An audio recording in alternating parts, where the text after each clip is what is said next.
just a regular Queen's Tale. Turn it down a little bit for me, Ned. Let him feel me real quick.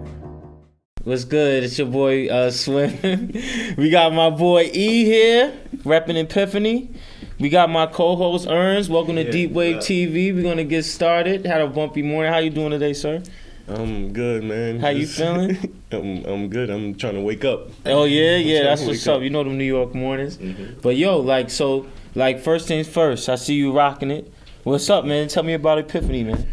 What's your goal? Epiphany. The goal is we're starting a whole basketball brand and company, league, everything, all of the above, where the main goal is to get my players paid. So I'm gonna stop using the word trying. What we are doing is creating opportunities for guys to play. We've been all over the city. We play at BARCLAYS Center and whatnot. We've been playing different opponents. We had a team all the way from Dominican Republic come play us. And as we set these up, it's just creating a spotlight for these guys that they all come from different backgrounds. So they might have a background of, no real basketball upbringing, like guys that picked up the ball late in their lives and didn't really get the opportunity, or late developers, guys that did play ball and had the talent but just didn't make it for any reason. Right. They probably had kids at an early age, had to give it up. Still love the game. Yeah, still love the game. You got guys that was hanging with the wrong crowd and then ended up catching a case early on, getting locked up, or different. All these guys come from different backgrounds where, for somehow, some way, they didn't make the league or overseas or whatever the case may be. And right now, I'm just creating an opportunity for them. The main goal is to one day rival the G League. I know it sounds crazy. But what that commercial say? It sounds crazy till you do it. Yeah, that's right. Facts. Right. So that's a goal. Epiphany is a league itself. That's the. I don't like to use the word league, because as of right now, we've been doing our showcase games and we have our runs. So something like what, I don't know if you're familiar with Rico Hines down in Miami. He has these semi-pro runs, and then this dude, the trainer, I forget his name, but he has these runs where you might see it on Instagram or something, where they got all the pros and regular dudes in the streets just playing pickup ball in the gym. Like J. Cole and them? How J. Cole was in the gym playing there? ball. Well, Rico Hines does that in Miami. He's kind of the main one, but there is one out here in the Sky Gym where the trainer, I forget his name. I can't believe I forgot his name, but he has. That's where J. Cole was. Okay, that one was here in New York. What makes people pop out to play basketball? What do you feel like so special? What would make a celebrity be like, yo, let me ball real quick? What is it that brings people to a specific gym, to a specific place? What is that? Because you got tons of gyms. Yeah, well, basketball, I feel like basketball it just brings everybody together. True. I think basketball is probably the most diverse sport. You got people of all kinds playing ball. Basketball is worldwide. It's not, you got the league in Spain, in Europe, that's look at Luka Doncic. He was playing pro over there since he was 15 years old. Wow. Came over here and is just dominating. So basketball is just worldwide, and it's so tied to every culture now, and you can compare it to so many everyday life things. And you got the whole hip hop thing right here in the background. Hip hop and basketball just go hand in hand. Yeah. So there's a lot of different reasons, and that's the stem of it. So basically, it could be so many different things. But everybody wants to be a baller, man. Everybody wants to be a hooper. That's true. And they say most rappers want to cross over into balling. And most ballers want to be rappers, yeah. So when did you hear your first, what was your first album? We gonna get into that, because I see you touched rap on album. Yeah. What was your first purchase? I know mine. What was yours? My first actual purchase, I want to say, was Nas Stillmatic. Yo, that's mine. When he's sitting there with the pigeons and the velour suit, got yourself. Yeah, that's mine. Yeah, that's probably the first. I used to walk to Fake or the real? The bootleg or the? I had the bootleg. I had the bro. bootleg and it was paper. Wasn't even a real album cover, no book. It's just a paper.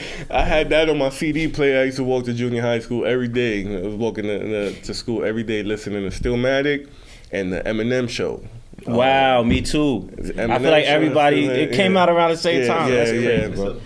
Yeah. I was about to tell. I was about to say Stillmatic. But I had that Best of Both Worlds, Jay-Z and R. Kelly. Okay. Yeah. Classic. Yeah. And then I had the Are You Still Down album. That was because of my brother. My brother, I used to have I was in the bunk bed, because this is what I say, first purchase was the Nas Stillmatic.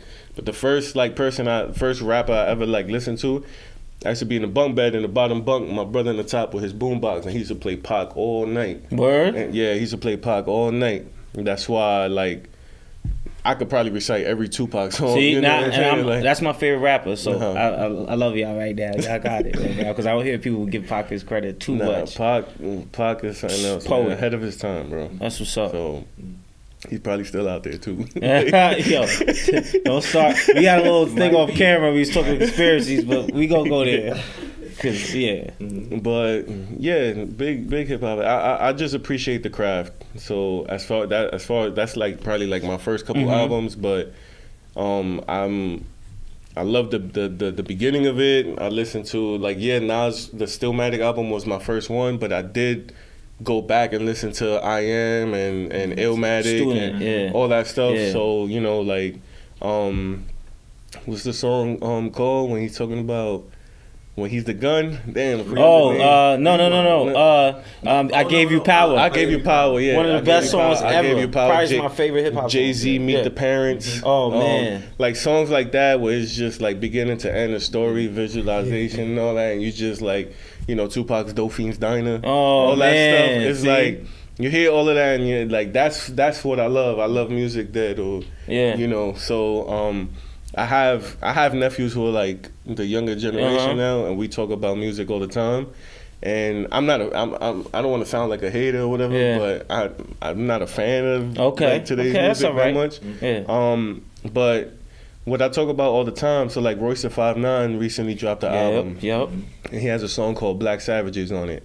And his first verse, I listened to it before I even heard the rest of the song. Saha the Prince is on it, and if y'all know Saha, of course, good music. Shout out to good music. So it's listening to that first Royce verse, I ain't even get to listen to the rest of it because I had to go back 10 times. You're a student. Just to listen to this first verse. And I showed my nephew recently, and my nephew was more of a fan of today's music, but he heard that, he was like, yo, and what I appreciate is you could tell he sat down and wrote this. You could tell he sat down, took his time, and put this together. Right.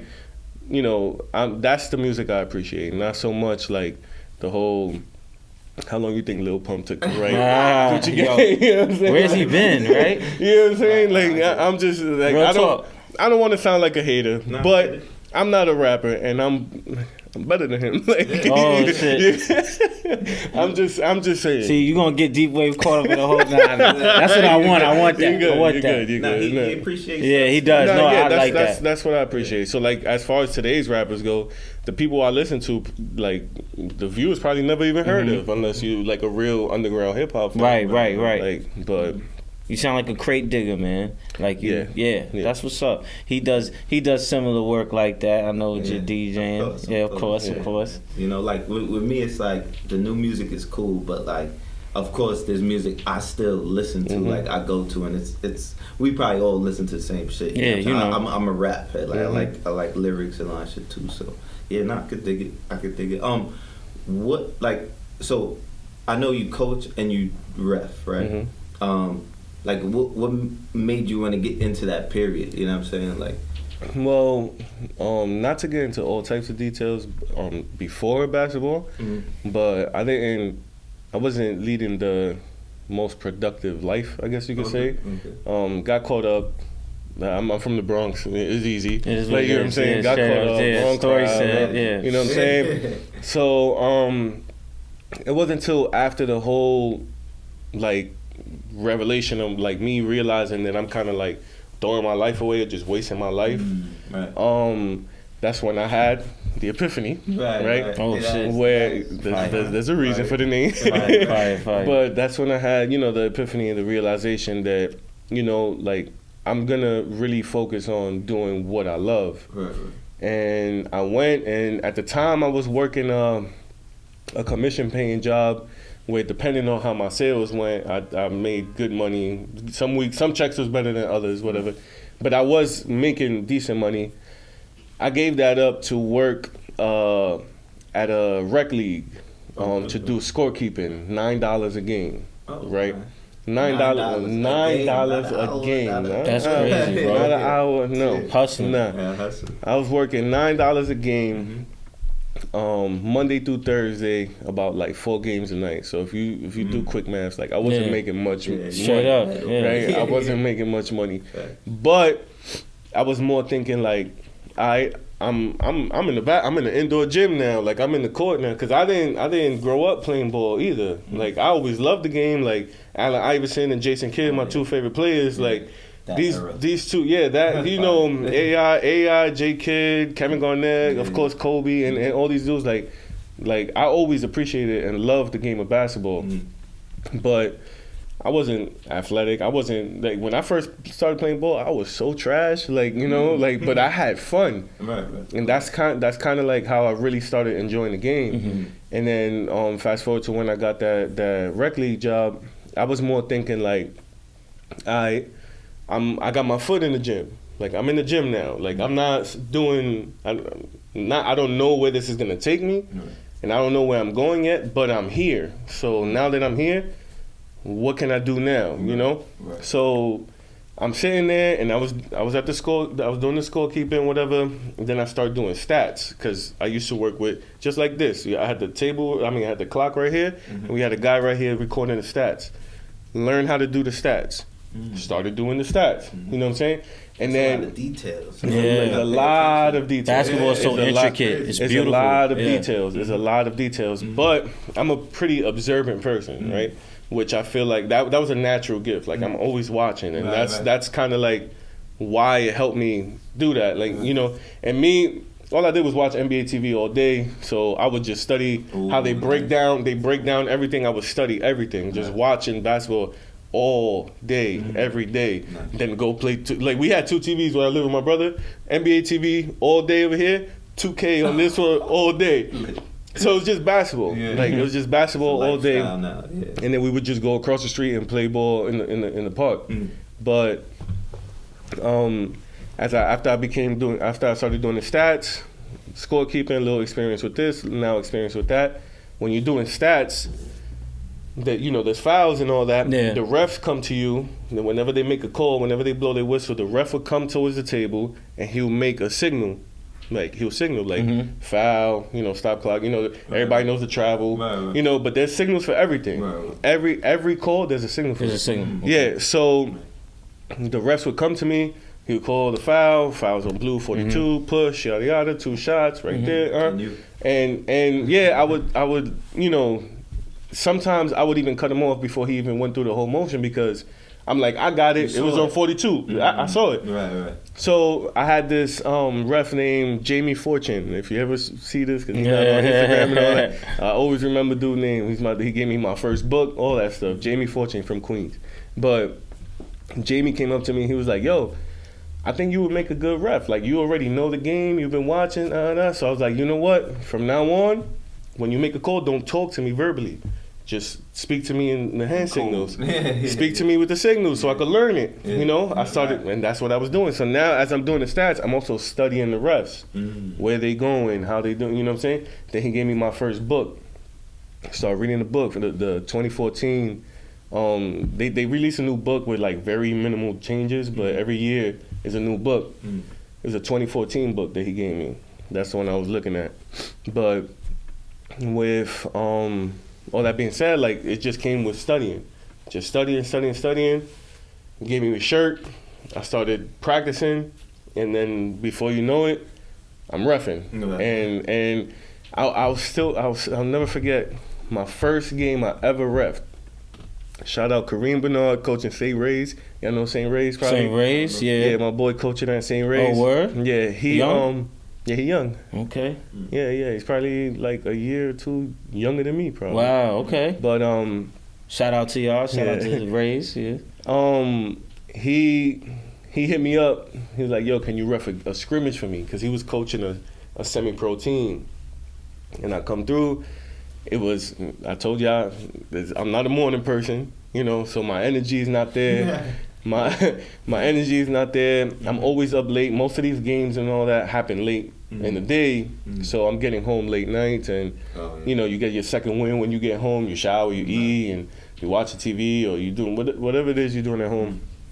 So I'm up late, not waking. You know, I don't wake up too early, but this morning I had to wake up early, and I go, and it's a semi-pro scrimmage, meaning these guys could play, and I went out there. This is the first game I ever refed on a Sunday morning, semi-pro scrimmage. I felt like I had no idea what I was doing. Really? It's a lot.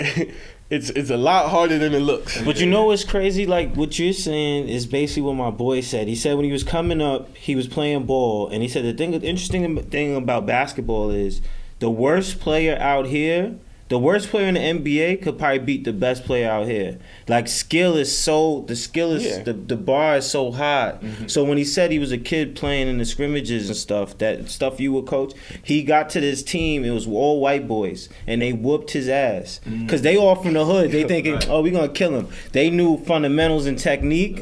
So certain ball players you meet, just like, it's not even like they're nice. It's just programmed in them to take that shot. Boom. And it's just consistent. Yo, this guy could shoot. So, like, for you to coach that and just start, you was intimidated, weren't you? Yeah, like I said, I was reffing, so, like, just watching all these dudes play, and it's just so much, like, remember, it's 10 guys on the court. And at this level, everybody knows what they're doing. It's fast-paced. So, yeah, it's so alphas, ego, masculinity. So much violence, screaming, physicality, all that stuff. So, it's like...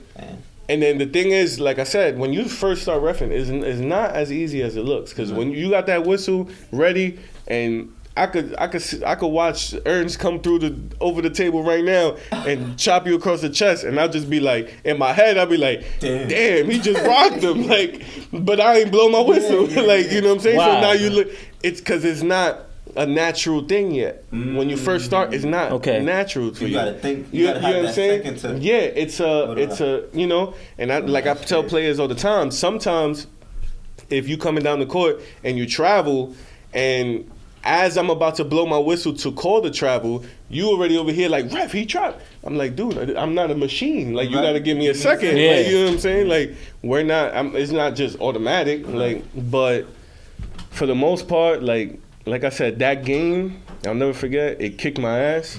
And that's when I realized, I was like, yeah, I'm going to have to really, like, take this serious if I really want to be a serious referee and take it serious. Like, you got to throw yourself in, man. You got to throw yourself in the fire. Yeah, that's what it was. And then after that, I worked on my craft, worked on my mechanics, and just learning more. I always work with a lot of the older heads, and I'm always asking questions. I always ask questions. I think that's important.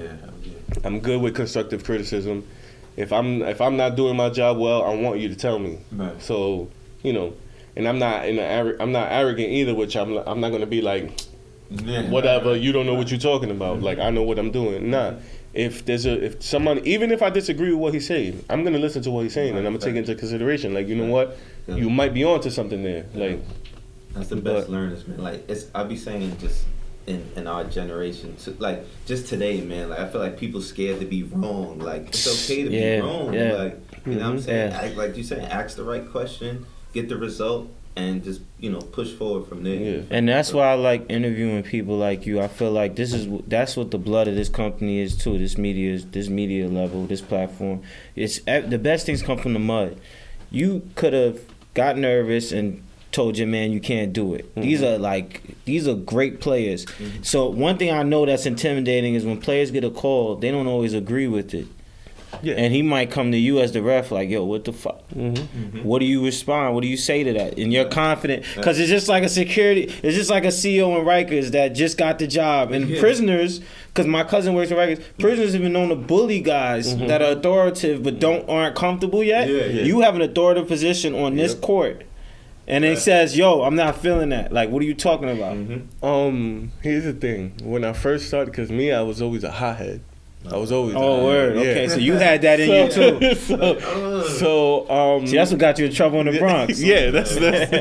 But my early days as a ref, and I'll tell you right now, like I have stories where I was about to get it with players. Word. Like, I see it on NBA. Because I mean, well, in the NBA, it's really composure. You have to have the composure.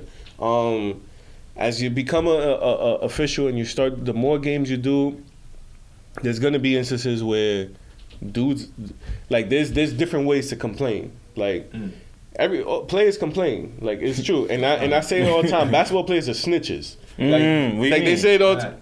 What do you mean? Ref, he's traveling now. They snitches. Word, they like, snitching on each other? All the time on the court, all they do is come to the ref. Ref, he's pushing me. Ref, he's traveling every time. Ref. That's all players do. They stop telling on them, bro. That's corny. Let me do my job. You know but what I I'm saying? get it. But nah. At the same time, when you're on the court playing, the adrenaline and all that, sometimes these dudes don't be knowing what they talk about. Oh, okay. Like there's been times where, and I'm sure you've seen it in the NBA, like when you watch the slow motion replay, like when you see the live video, they call a foul and you see the player complaining like, what? And then you watching the slow motion, he clotheslined them. Right. Like it's clear as day, he fouled him. Right. But he's complaining. Like sometimes in the heat of the moment, like you don't realize what you're doing. It's adrenaline. And me, like, being that I played ball too, is like I understand that. I understand. So, like I said, there's different ways to complain. If you come to me in a respectful way, or it doesn't even have to be in the most respectful or casual way, it could just be regular. But as long as you don't disrespect me, then we all good. But there's dudes that take it to the next level with that sometimes. They just come at you cursing, or like they just come at you like they try to, you know. Let me ask you though. It's not the NBA, so there's no real consequence, I guess. I mean, even in the NBA, look at guys like DeMarcus Cousins, Draymond Green, lead the Rasheed Wallace and all that. They're all these guys that is constantly cursing the refs out, getting ejected and all that stuff. It's these dudes be wilding sometimes, like. But yeah, I was gonna ask you is do referees have favorite players? Because I remember they were saying Mike used to get calls past. I see sometimes. I guess one ref was talking to Mike and he started laughing, and I was like, that's inappropriate. Why are you laughing so hard at Mike's joke during the game? He was like, oh, Mike, you kill me. I'm like, bro, I'm pretty sure this guy's going to give Mike the game. Like, that's a good question. I can't speak for any other official. I can't just be here and tell you, yes, like. Have you seen that favoritism? In a sense, yeah. So, like. like it's in every corporation. Nah. At the end of the day, if basketball officials, like, we have the best seat in the house. We're on the court watching this game. At the end of the day, we're all fans of the game too. I love basketball. So when just the other day I reffed on Tuesday night, I had a game. These guys, as soon as I saw who was playing, I was like, oh yeah, we're gonna have a goodie. These dudes was balling the whole game. Like, and the whole time I'm talking to my partner during halftime, like, yo, these dudes is playing. Like, yo, like halftime score was like 67 in a 20-minute half. Like it was like 67 to like 69. Oh, they balling. They hitting threes, getting crossed up, nice passes. Everybody on the floor is eating. Like I love that type of basketball. Okay. So, like as an official, yeah, there's times you start seeing the same players over and over, and then you start to realize, yeah, he got game. Some guys are the same way, like you said, refs might have favorite players. The same way, like I could look at this player and be like, oh, I like his game. He knows how to play. He works hard. I could look at this player and be like, all this dude does is cry and complain, and he's trash. Like the same, it happens. And players build reputations like that. There's guys that play basketball all citywide and all that, and referees from all over the place already know him. And as soon as they see him, it's like you already I ain't gonna take nothing from him today. The first thing he say, I'm teeing him up today. Because last time I let him talk to me. He was wilding out the whole game. If he's gonna be like that, I'm gonna nip it in the bud right now. First play of the game, ref, don't talk to me. Like, you know what I'm saying? So, I mean, at the end of the day, we're human too. So these stripes come off. Like, don't come at me like some. So you don't have any specials or favorites, but you do get used to a certain personality and you know pattern of behavior. I know what to get at guy next game when he wilds out. Like for instance, I've come across players that I personally know. Like I'm like oh snap, because I never know who I'm gonna ref beforehand. But sometimes I show up to the gym and I see the players warming up. I'll be like, yo, I used to play ball with them. Like, I know these guys or something like that. And here's the thing. One time a coach told me, he was like, ref, just because you know them, you can't be biased, right? And which he's right. But to have that in your head, to not be biased, like if I'm going into a game and I'm going to be like, oh, I can't be biased. You put extra that's pressure bias. on yourself, no? Like, that's bias. Because now I'm like purposely not giving them calls because I don't want to look biased. And now these dudes is so at the end of the day, when that clock hits zero, from the first start to hit zero, I'm nobody's friend. Like, I'm just an official. Like, so for what I get, I feel like it's impossible to call a fair game then, because not everybody's gonna. What's your definition of fair? The other people might feel like, yo, man, he was missing this, and that. Is it possible to call a fair game? Yeah. Okay, but not everybody's gonna like it. If you and your partner, as in the other official, are on the same page, yeah. At the end of the day, every whistle you make, every call you make is gonna make one team happy and one team mad. Okay. Quick question: is there a specific number of refs, like per game, that is or is like 3 or only 2? Professional, there's preferably 3 referees. Oh, okay. Most levels, high school and college is 3. Okay. But most high school and middle school is usually 2 refs. Okay. Cool. And there's something in particular that happened a while ago I want to ask you. So there's a female referee in the NBA, and I saw the game where somebody said something and the referee backed her up and teed up the player.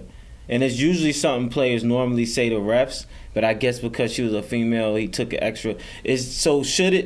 Of course, there should be an equal platform for women to officiate because they know the game too. Some females know the game better than me. You know what I'm saying? So that doesn't mean anything. Is that common though for women to? No, I just started seeing it. It started within the last couple of years. It started growing. I want to say maybe like I know exactly who you're talking about. Okay.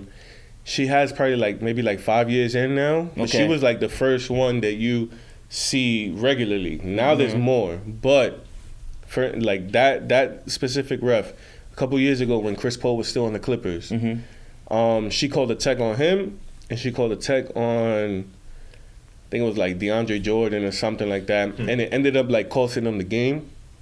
And during the post game, Chris Paul was just like, I don't think this should be for her. Or something like that. And the whole, he got a lot of backlash for that. But isn't he the president of the NBA? Yeah. Okay, yeah. so he's how does the that president work? of the Players Association.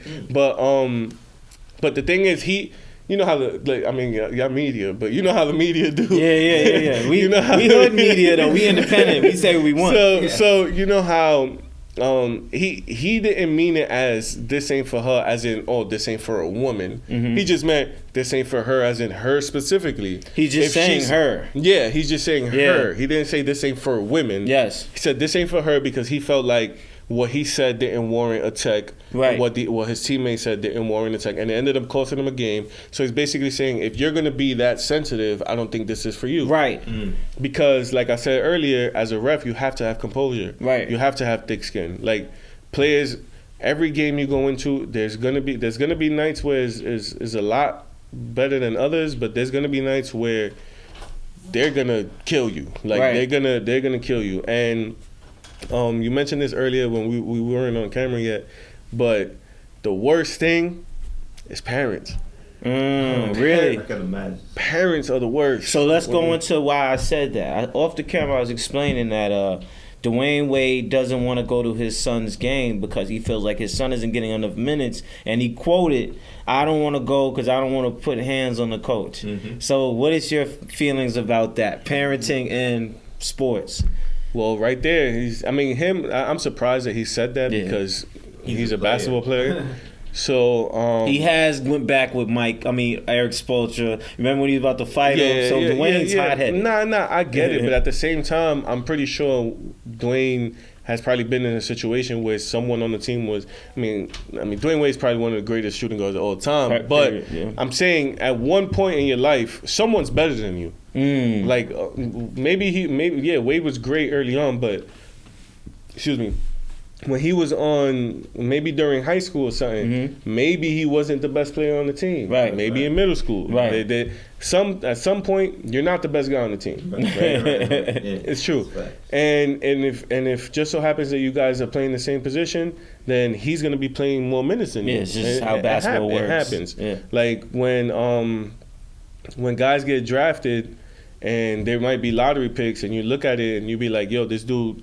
Is he's gonna start or something? But sometimes there's already a guard there who earned that position ahead of you. Right. You might think you're better than him. Most people might think you're better than him. But coach's decision, he earned more minutes, pretty much. You know what I'm saying? Like for instance, the Clippers. You got Reggie Jackson, Lou Williams, and Patrick Beverly, all guards. Like Patrick Beverly is not a shooter. Like he's not a scorer. He just plays that hard-nosed defense. And then you got Reggie Jackson and Lou Williams who come off the bench and get buckets. So in the fourth quarter, and your team is down and you need some points, you're gonna put Reggie and Lou Williams before you put Patrick Beverly in, right? So most players would understand that. Someone like Patrick Beverly, I'm sure, understands that. Yeah. Fourth quarter, you're down 2, you got the ball. Yeah. You're not going to put Patrick in. You're going to put Lou Williams. He's a shooter. He's a closer. Right. So, like, there's a lot of things that can go into that. I don't know specifically why Zaire is not getting the minutes that D-Wade thinks he should be getting. But, again, there might be somebody better than him on the team. I'm just saying, like, or he might just not been playing well, or the guys on the court, like chemistry is a big thing. So if there's certain guys on the court that he just don't fit well with, I'm not going to put him in with those guys. When I put the other guys in, maybe I'll put him in with those guys and see how it works. Me as a coach, and I'll be honest, my guys that we play at the Barclays and all that, we could go to the highlights like later. Yeah, I wanted to check out some things on your gram. Yeah, but we could go to the highlights later. We got, these are grown men. Like, it's not even high school kids. Like, when I work with kids in the summer and all that stuff, like, yeah, some kids might be hot-headed, a little arrogant and whatnot, but for the most part, kids will listen. Like, but when you got grown men who already feel like they should be getting what they deserve or something like that, or they feel like they're at the, I got a player who is kind of like, some people look at him like, oh, he's kind of detrimental to the team or something like that. You know what I'm saying? But me, I feel like if he really realized what we want him to do, like what we feel like he has the potential to do, then he would be a beast. But he thinks like he wants to play a different way. You know what I'm saying? So it's just different things like that. So for instance, with my guys, grown men, with these guys, grown men, with them, it's like, I don't do that much coaching with them. Only because they know this game. They play so many different levels. They know this game. I do more managing. So it's a lot of different personalities. Guys with a lot of different backgrounds. Guys with a lot of different amounts of experience. Egos, all this. And all of these guys are used to being the man on their team.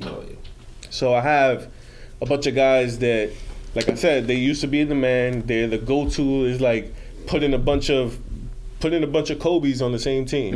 You know what I'm saying? Like guys with that mentality. Like when a lot of people are questioning, do you think James Harden and Russell Westbrook going to work together because they both need the ball in their hand?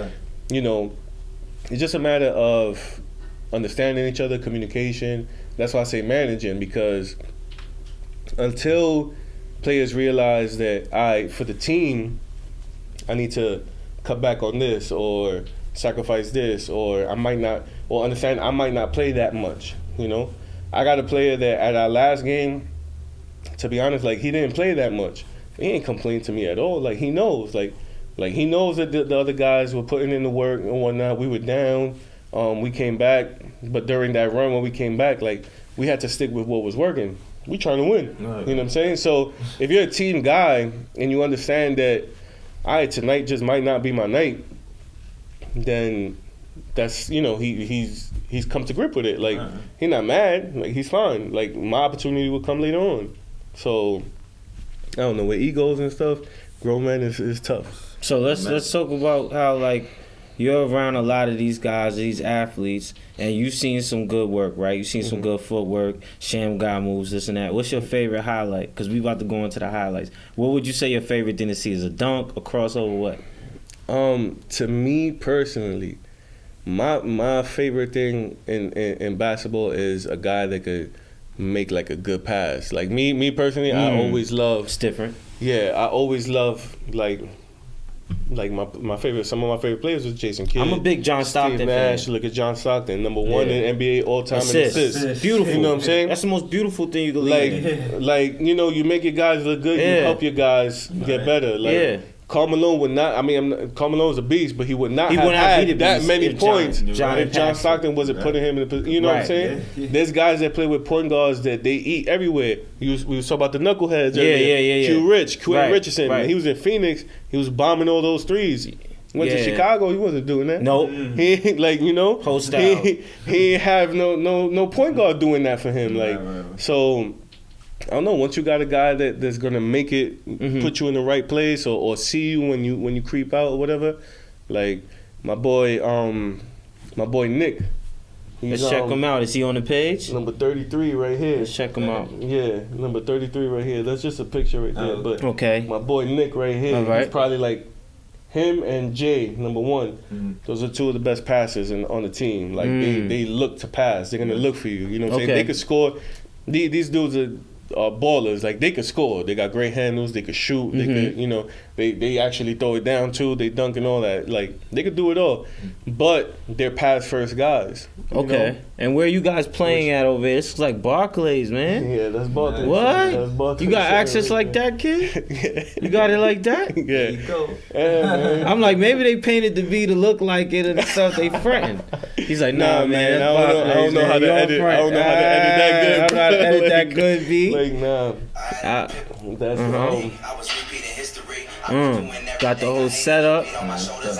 You're a little media inclined too, sir. I gotta watch you. There's competition right here.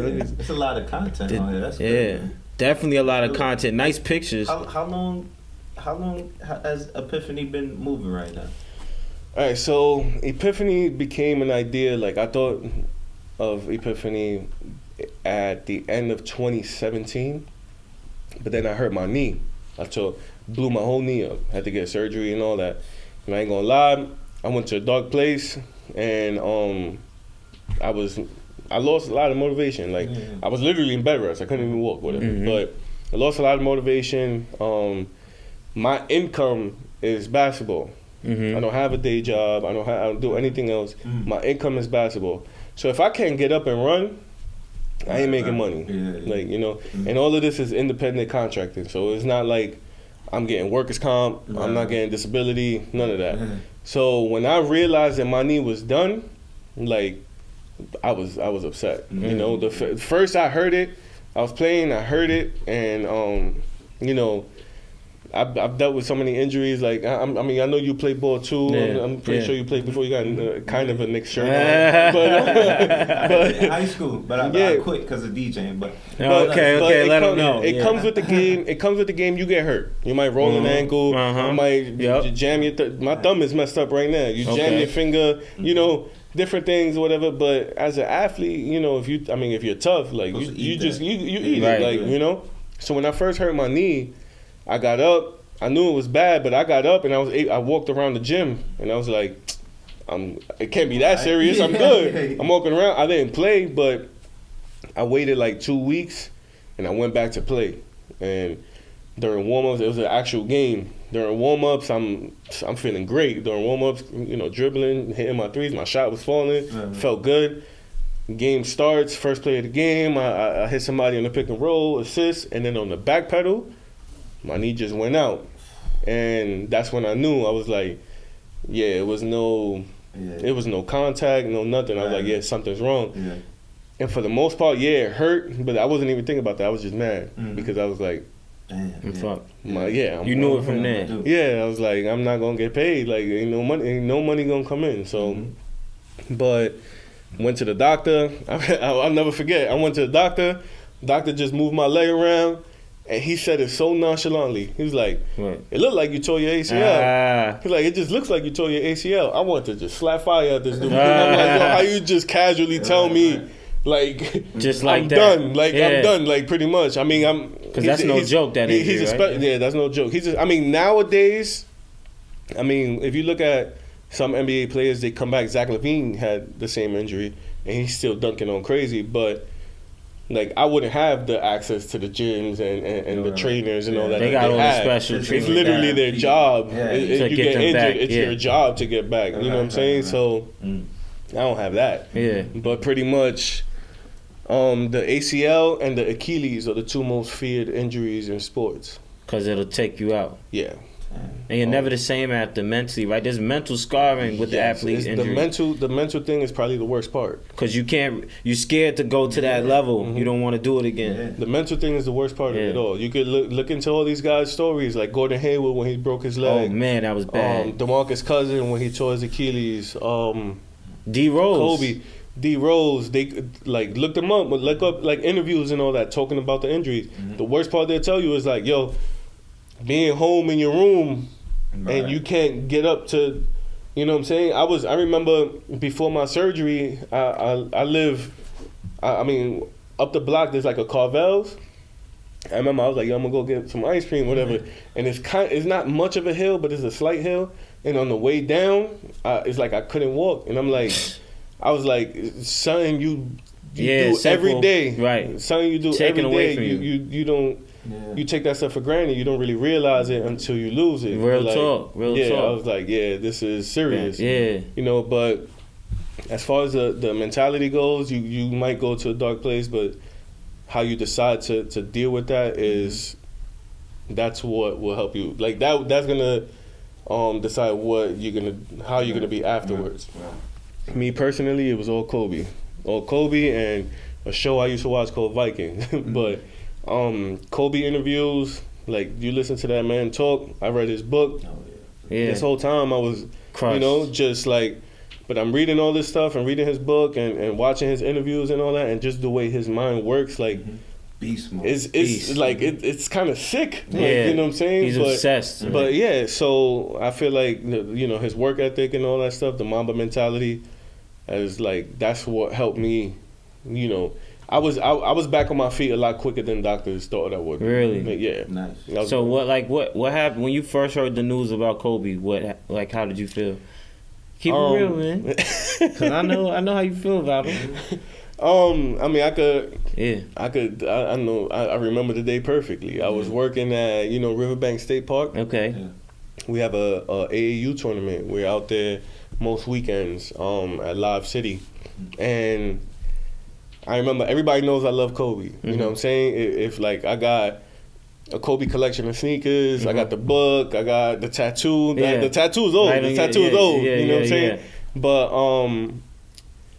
like I'm a big Kobe fan, and it's more so about the mentality. Yeah. Because I ain't gonna lie, when he played, I used to hate on Kobe. I mean, I always respected him. Yeah. But he beat him. I was never a Laker fan. I liked AI. So I like AI. But listen, I like AI and I like Jason Kidd. Yeah. Jason, Kobe's first 2 championships.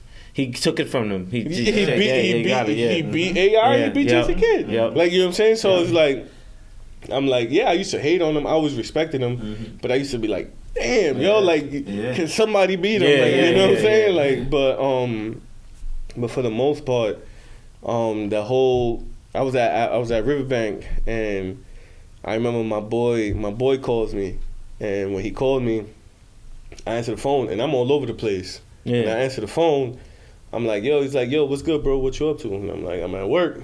He's like, yo, Kobe just died. I'm like, just straight into just straight into Yeah. I'm like, yeah, no warm up, no Vaseline, bro. Bro. And I answered, I'm like, what are you talking about? Like, I'm like, what are you talking about? He was like, yeah, and a helicopter crash. What? I'm gonna holler at you later, bro. Yeah. And then he's like, all right, I hang up. I put the phone on the table. Yeah. And over here on at this court at this place at Riverbank, it's an AAU tournament. We have a ton of teams. It's 3 courts. I have my nephew that works for me, right? I'm on the middle court. My nephew is far ahead of me, directly ahead of me. I can see him. I can't really. It's kind of far, but I can see him. I can't really see his facial expression though. But I put my phone down, and my phone starts ringing again, and it's my nephew across the court. Right. And I'm like, this better be related to this. Yeah. I answer it, and he just goes, yo, Kobe just died. What the fuck? And I'm like, nah, no way. And I hang up, and then the commissioner of the AAU thing, he ended up like calling all the teams to have court. Oh man. Yeah. To break the news, and we had like a moment of silence. I looked up and I saw like, man, coaches and everybody crying. It didn't hit me yet though. And I was at work, and I was there. It was pretty much after the first game. We had 6 games that day. And that was after the first. So now I got to deal with all this basketball stuff, but I'm trying to get it out of my head. Everybody who knows me knows I'm a Kobe fan. Everybody hitting me up. Everybody texting me, everybody calling me. Yeah, like if I lost a family member, like that's how it was. So you know how you feel about that's how it was. I went to the house, and that's when it came down. You know what I'm saying? I was like, it hit me too. That's a part of our childhood. That's like, yo, certain things just hurt. Yeah. And people, you don't know them person, you don't get it. Certain people's stories save you. I could see how Kobe got you out of that injury. Yeah. Like, I would watch Kobe YouTubes when I felt like, damn, I can't do this rap shit, or I can't. You look at these interviews, 50 Cent, and then somebody dies. Yeah, I like to listen to success stories. I like to relate to guys that been through things similar to me, or had a tough upbringing, whatever, or came from nowhere. Like, those are the stories I like to listen to. I watch the interviews like that, you know. I watch that show on Netflix with David Letterman. He had Jay-Z on there. Yeah. I watched that whole interview. You know what I'm saying? And I'm not a huge Jay-Z fan, but I know his story. So I'm gonna listen to it, you know? That's what's up. Besides Reasonable Doubt, like I wasn't you know what I'm saying? But yeah, like Nah, but what I wanted to ask you, especially, I was just kept looking at your shirt. I'm like, so Epiphany, right? Why didn't you make it Epiphany Sports? What is this just gonna be the brand for other things you gonna do? Yeah, so it is Epiphany Sports. You got the evil smile on. What you about to? All right, go ahead. It is Epiphany Sports, right? If you look at the logo, it kind of has a crown on it. Yeah, I see. I thought it was a Maserati symbol. I'm like, yo, this dude got money. Okay, we got him for a second interview. It has a crown on it because I know this might sound arrogant, but like I plan on like. Not because I'm truthfully a humble person. Okay. But just not on camera. I do plan on just taking over, man. That's what's up. I like that. Good answer. There's no other way to say it, bro. New York shit. I want Epiphany to be like the king of sports, because at the end of the day, Epiphany is gonna offer anything you can think of basketball. Right. So we're gonna have training. We're gonna have one-on-one training, group training, basketball camps. AAU teams, AAU tournaments, rec leagues, 3-on-3 tournaments, anything you could think of basketball. We're gonna have gear, we have T-shirts. I emailed you some photos. You might check it out. Yes. We have. We're gonna get them all. Yeah. We're gonna have hats, T-shirts. You know, the arm sleeves with the basketballs, everything, everything you can think of basketball, you can get it from Epiphany. But in the future, as we grow, who says I can't start this football thing, start this baseball thing? Straight up, you know what I'm saying? You know, my girl's a volleyball player. Start this volleyball thing. Straight you know, up. like just straight up. Epiphany Sports. That's what's up. Let's show some of the items if we can, if we could pull that up. So you say no, the email. You said you sell merch.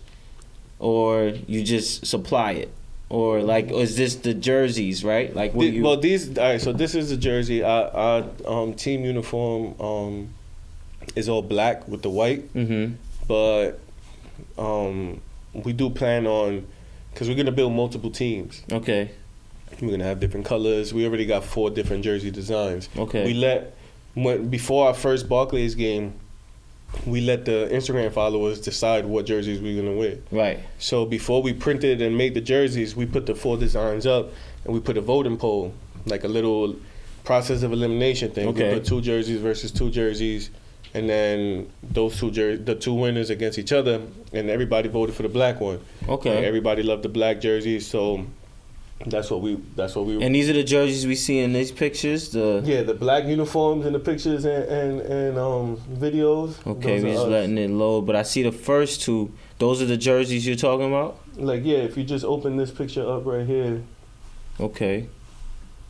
And is it so you know the designing process, or are you just on the outside of it? Do other people control that? So as far as Epiphany goes, I don't want to say it's a one-man show. I mean, it kind of is. Okay. But I do have a partner as far as web design, logo design, and all that stuff goes. Okay. His name is Ryan Curbs. You could look him up too. His name is at Ryan Curbs Design.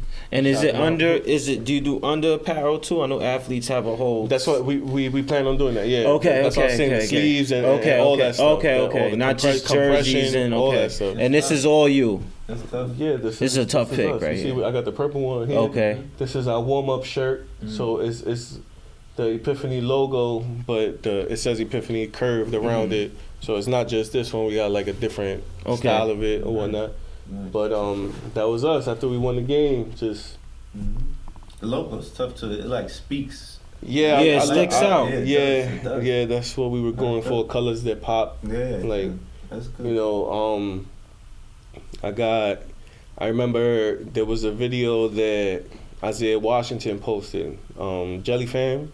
Jelly Fam. Yeah. Okay, I know about the Jelly Fam. He posted a video and he had it was like a highlight video of, I don't know if it's his little brother or someone he's related to, a younger kid playing. Yeah. And in this video, you see the kid playing and all that, but in a split second of the video, you can see one of the coaches wearing one of our T-shirts. He had a gray Epiphany shirt on. Oh, word? You know what I'm saying? Nice. Keep working. Nice. That's what I'm saying. When I saw that video, I was hyped. I was like, I was like, yo, and you can see it too. Even though it's quick, the colors just pop. Yeah. So, you can see it. Like, and that's just, it's those little reminders because, like I said, in 2017, I came up with the idea, but then I lost a lot of motivation. Mm-hmm. June of last year, 2019 was when it really started like making moves. Okay. Like June 19th was when we really, I mean not 19th, June 2nd was our first game at Barclays Center. And what I did was I did a intra-squad scrimmage. Basically like a bunch of players that come to my runs. We didn't play another team. We didn't have an official team yet. And what I did was, being that I'm from the Bronx, I know a lot of people from the Bronx. Right. So I did Bronx versus New York. So all my players that are from the city or anywhere besides the Bronx, we put them on one team, and then the guys from the Bronx on one, and we just had them play against each other at Barclays Center, and they put up a good game. It came down to the last second shot. New York won. Nice. But after that is when I really started to realize, like, we can start hosting other teams. We can start, doing, bringing more of a media presence to our games. Every time we do something, every time we do something, it grows a little bit more. Mm-hmm. So after our first game, then I got invited to do an interview at like BronxNet. Did that. After that, we set up the next game. Just a little bit of everything and just slow progress, but progress nonetheless. You know what I'm saying? So, but it's little things like that, like seeing the shirt in the video. My boy LJ just posted a picture of one of his runs, and one of the players at the run had an Epiphany shirt on. You know what I'm saying? Just seeing little things like that is like, or like getting the feedback from the players. Like, when I was going through the pictures to send you, I came across a screenshot that one of my players sent. This one right here. my boy John, shout out Cosme, man. But he, in the screenshot, he was just like, I mean, I'm paraphrasing, but he was just like, yo, in a world full of like violence, anger, and jealousy and all this stuff, Right. he was like, I feel so blessed to come across someone like you. It was on my birthday that he posted it. And he was just like, yo, That's dope. he was like, yo, shout out, you know, ass in my chest, happy birthday, like, you know, it's little things like that that make it worth it, because it's like sometimes I'm frustrated, like I don't really put it out there much, but like every now and then I'm like, I feel like I'm due for one when I just vent. Straight up, Like, straight up. and just No, we like, feel it, bro. like, and I just let it go, and because it sucks. I mean, I know y'all know this. Yeah, like, you know what I'm saying? I know y'all know this because I know what y'all do. You know what I'm saying? Like, I remember the way I met Swim, he opened for Jordan Lucas. Yeah, shut up. He was the DJ. I was there. I was there. He was there. That's how we built. I was there in the front, and he came, and I was like, "Yo, who is this?" I'm like, "Yo, they tearing it down, like they doing their thing." And then I just saw him, and I was like, "Yo, how can I find your music?" Right. That's all it was. He added me on Instagram, and we always chatted on Instagram, send each other funny videos, or comment on this, basketball this, and we've been in touch since. But that's been what, like 2 years already? Yeah, straight up. Like, you know, so we've had each other on social media, and we've been aware of what we do. Yeah. But like, that's why I'm glad, you know, now we here. Yeah, so. I want to push you, man. Like, I really feel like it's important, and I feel like I'm not gonna do it just cause I feel like you're a pure person and you have good intent. Yeah. So that means that the world needs it. So I'm gonna help any way I can. You know what I'm saying? Yeah. So definitely, it's gonna be more to do with us. Yeah. Definitely. Definitely.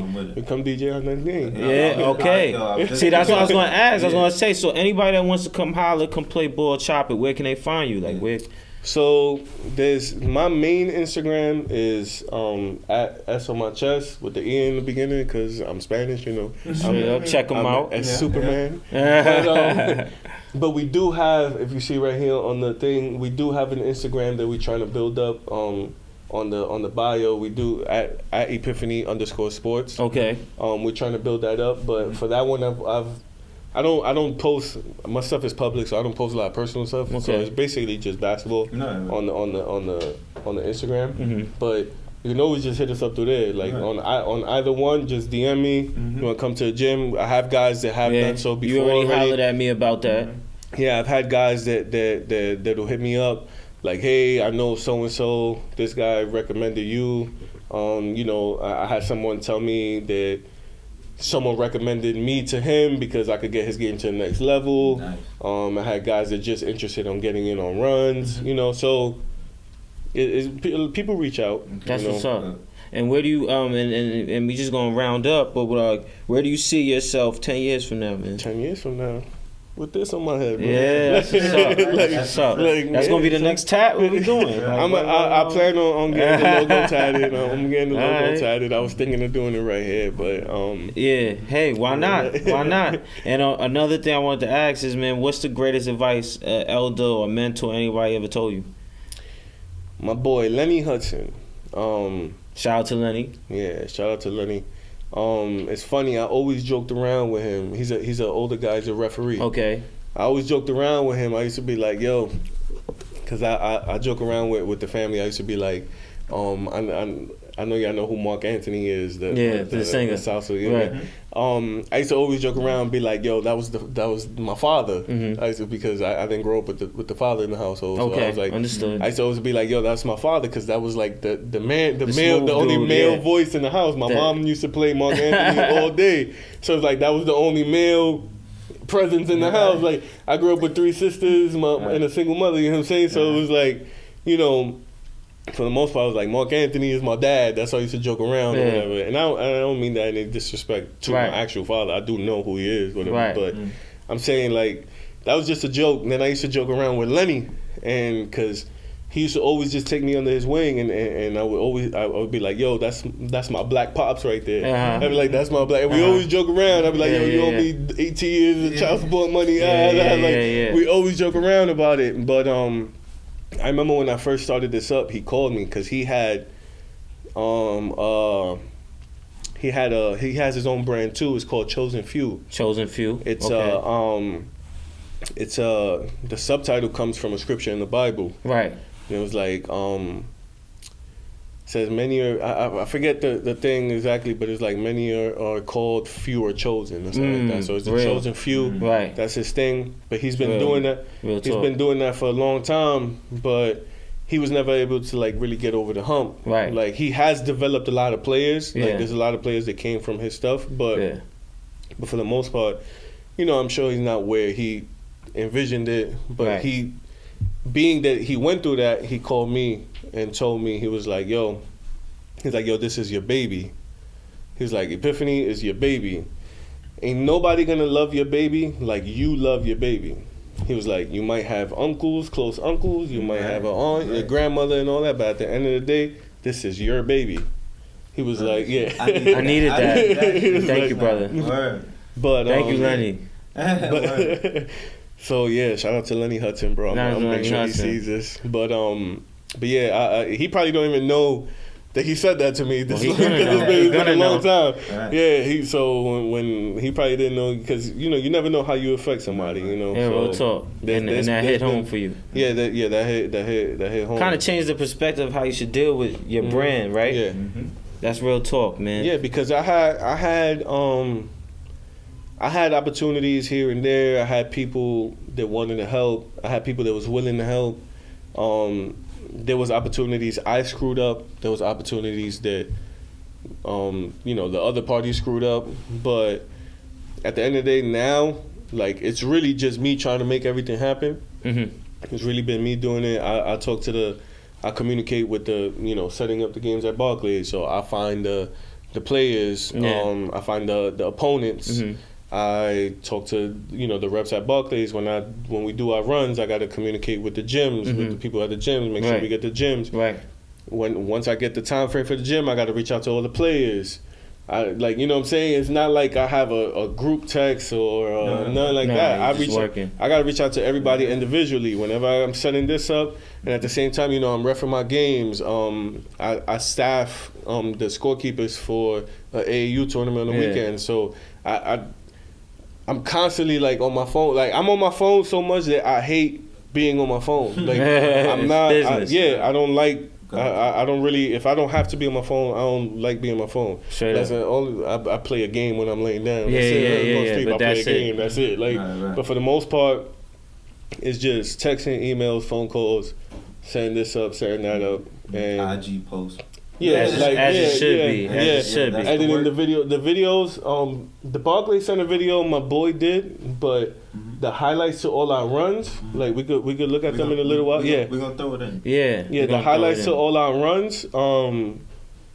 Like I do the editing myself. Okay. You know, I have my nephew come and he'll record. Yeah. I'll record or my nephew will record and you know, I go and I edit all of it myself. That's lit. You know what I'm saying? And I do the flyers, all this stuff, and I taught myself how to do all this stuff. Like it's not that's like lit. So torn ACL what? Get out of here. Anything you want to add, Ernst? Nah, man, I learned a lot, man. This is motivational. I definitely want to get involved. Like, I'd love to, you know. We want to help. Like if I'm the even if you need a media, we can just come there and just set up whatever, man. Whatever. Yeah. You gonna make it more lit. All right? Yo, I appreciate you coming down, E. Real talk, man. Shout out Epiphany. Let them know where they could get you again. All right. Yeah, right here at Epiphany_sports or at S on my chest with an E in the beginning. ES on my chest. Yeah. You heard it. ES on his chest. You know what I'm saying? Yo, it's your boy Swim. We got Ernst here. Deep Wave TV signing out. Thank y'all. All right, man. Peace. Good looking, bro. Yeah. I like that shit. It's just a regular Queen's Tale. Turn it down a little bit for me, Ned. Let them feel me,